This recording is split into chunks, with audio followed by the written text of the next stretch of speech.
Sir આપનું નામ શું છે? ઘનશ્યામભાઈ પોવટભાઈ લુખી. ઘનશ્યામભાઈ, આપની ભાઈ સાથે શું ઘટના બની હતી અને કઈ રીતે શું હતું એ જણાવજો.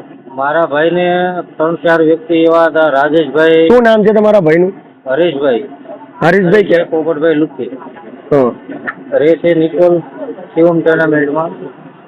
અને એને રાજેશભાઈ પ્રજાપતિ અને રણછોડભાઈ પ્રજાપતિ અને ભરતભાઈ પ્રજાપતિ, આ 3 લોકો પાસેથી 30 થી 35 લાખ રૂપિયા વ્યાજે લીધેલા.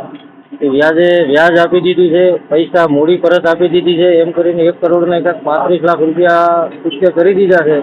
એમ છતાં એ લોકોની પ્રોપર્ટી પડાવવાની નજર છે અને મારા ભાઈને બહુ હેરાન કરે છે. મારા ભાઈને ઘેરે આવીને હેરાન કરે. મારો ભાઈ ઘેરે તો 6 મહિનાથી આવતો નથી, પણ મારા ભાભીને, મારા મમ્મીને, એના 2 નાના છોકરા છે, બધાને બહુ હેરાન ને બહુ ત્રાસ આપે છે. તો આજે મારા ભાઈએ સુસાઇડ કરી લીધું છે. મારી ઉપર લગભગ ફોન આવ્યો હતો 9-9:30 કે ભાઈ મારથી હવે પૈસા થાય એમ નથી, મારે લોકો મને બહુ હેરાન કરે છે, બહુ ત્રાસ આપે છે. એના લીધે મારા ભાઈ આજે સુસાઇડ કરી લીધું છે. અને મારા ભાઈને કાંઈ પણ થશે તો એની જવાબદારી આ ત્રણેયની અને તંત્રની રહેશે.